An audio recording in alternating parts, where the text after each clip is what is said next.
Maligayang pakikinig sa Tagalog Audio Bible PH.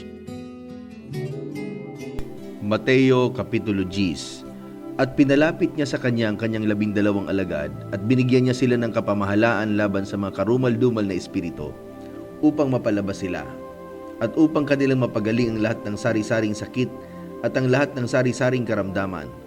Ang mga pangalan ng 12 apostol ay ito.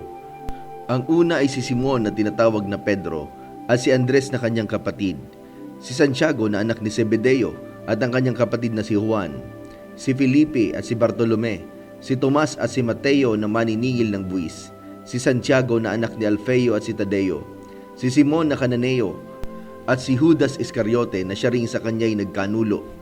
Ang 12 ito'y sinugo ni Jesus at sila'y pinagbilinan na sinasabi, "Huwag kayong magsitungo sa alinmang daan ng mga hintil at huwag kayong magsipasok sa alinmang bayan ng mga taga-Samaria, kundi magsiparoon kayo sa mga tupang nawawaglit sa bahay ni Israel.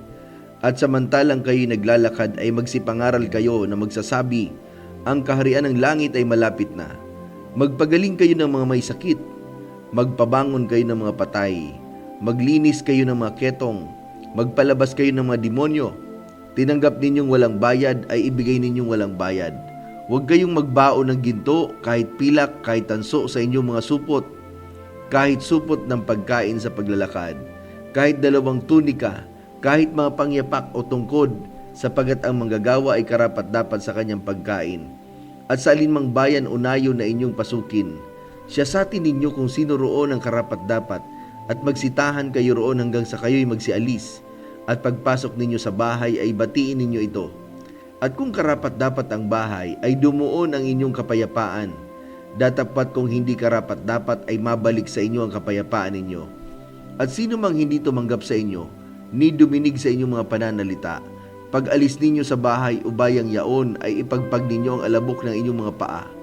Katotohanang sinasabi ko sa inyo, higit na mapagpapaumanhinan ang lupa ng Sodoma at ng Gomora sa araw ng paghuhukom kaysa sa bayang yaon. Narito, sinusugo ko kayong gaya ng mga tupa sa gitna ng mga lobo. Magpakatalino nga kayong gaya ng mga ahas at magpakatimtimang gaya ng mga kalapati. Datapat mag-ingat kayo sa mga tao sapagkat kayo ibibigay nila sa mga Sanhedrin at kayo'y hahampasin sa kanilang mga sinagoga. Oo, at kayo'y dadalhin sa harap ng mga gobernador at mga hari dahil sa akin, sa pagpapatotoo sa kanila at sa mga hintil. Datapat pag kayo'y binigay nila, huwag ninyong ikabalisa kung paano o kung ano ang inyong sasabihin, sapagkat sa oras na yaon ay pagkakaloob sa inyo ang inyong sasabihin. Sapagkat hindi kayo magsasalita, kundi ang Espiritu ng inyong Ama ang sa inyo'y magsasalita. At ibibigay ng kapatid ang kapatid sa kamatayan, at ng ama ang kanyang anak, at maghihimagsik ang mga anak laban sa kanilang mga magulang at sila'y ipapapatay. At kayo'y kapupuotan ng lahat ng mga tao dahil sa aking pangalan. Datapot ang magtiis hanggang sa wakas ay siyang maliligtas. Datapot pag kayo'y pinag-usig nila sa isang bayang ito, ay magsitakas kayo tungo sa kasunod na bayan. Sapagat sa katotohanan sinasabi ko sa inyo, hindi ninyo matatapos libutin ang mga bayan ng Israel hanggang sa pumarito ang anak ng tao. Hindi mataas ang alagad sa kanyang guro, ni hindi rin mataas ang alila sa kanyang Panginoon. Sukat na sa alagad ang maging katulad ng kanyang guro at sa alila ang maging katulad ng kanyang Panginoon. Kung pinanganlan nilang Beelzebub ang Panginoon ng sambahayan, gaano pa kaya ang mga kasangbahay niya?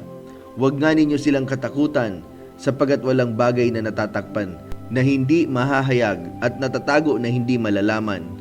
Ang sinasabi ko sa inyo sa kadiliman ay sabihin ninyo sa kaliwanagan, at ang narinig ninyo sa bulong ay inyong ipagsigawan sa mga bubungan. At huwag kayong matakot sa mga nagsisipatay ng katawan, datapat hindi nakapapatay sa kaluluwa, kundi bagkos ang katakutan ninyo yaong makapupuksa sa kaluluwa at sa katawan sa impyerno. Hindi ba ipinagbibili ng isang beles ang 2 maya, at kahit isa sa kanila ay hindi mahuhulog sa lupa kung hindi pahintulot ng inyong Ama? Datapat maging ang mga buhok ng inyong ulo ay pawang bilang na lahat. Huwag kayong matakot, kayo'y lalong mahalaga kaysa maraming maya. Kaya't ang bawat kumikilala sa akin sa harap ng mga tao, ay kikilalanin ko naman siya sa harap ng aking Ama na nasa langit. Datapat sino mang sa akin magkaila sa harap ng mga tao, ay kakaila ko naman siya sa harap ng aking Ama na nasa langit.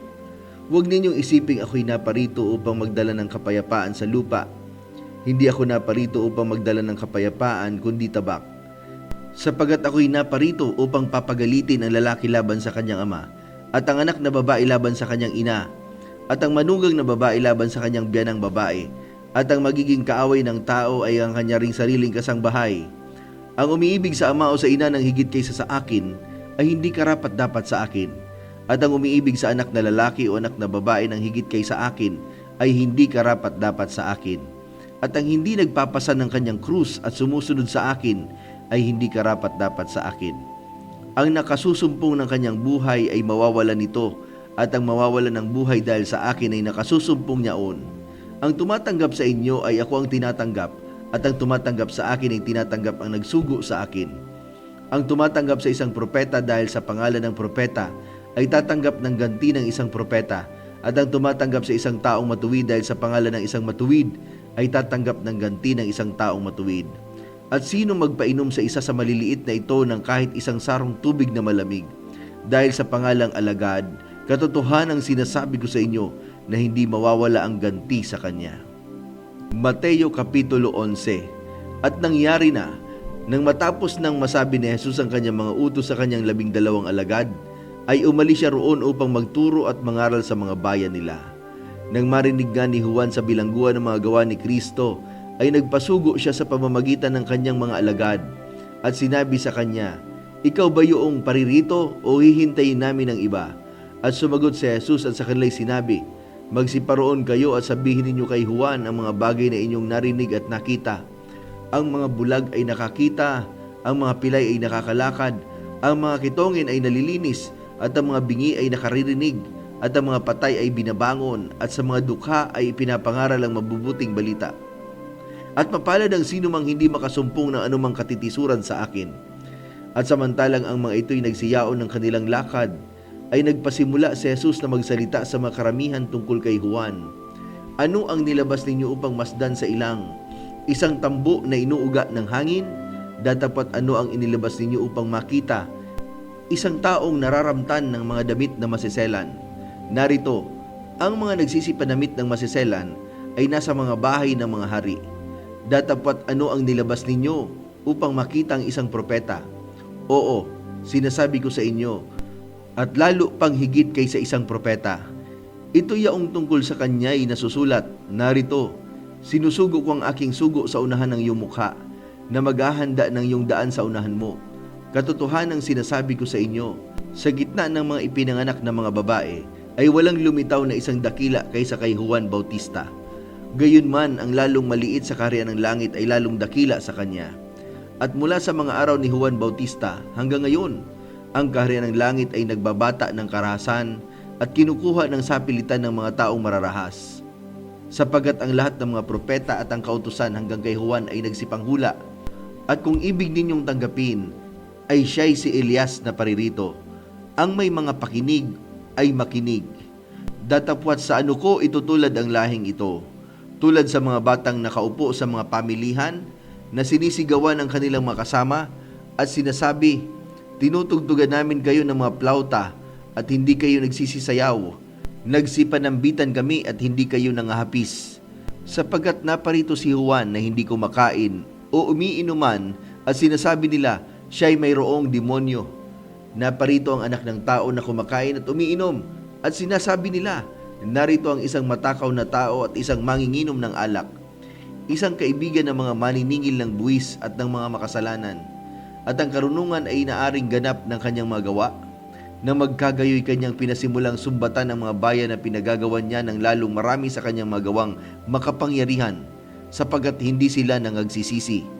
Sa aba mo, Corazon, sa aba mo, Bethsaida, sapagkat kung sa Tiro at sa Sidon sana ginawa ang mga gawang makapangyarihan na ginawa sa inyo, malao na dising nangagsisi na may mga damit na magaspang at abo.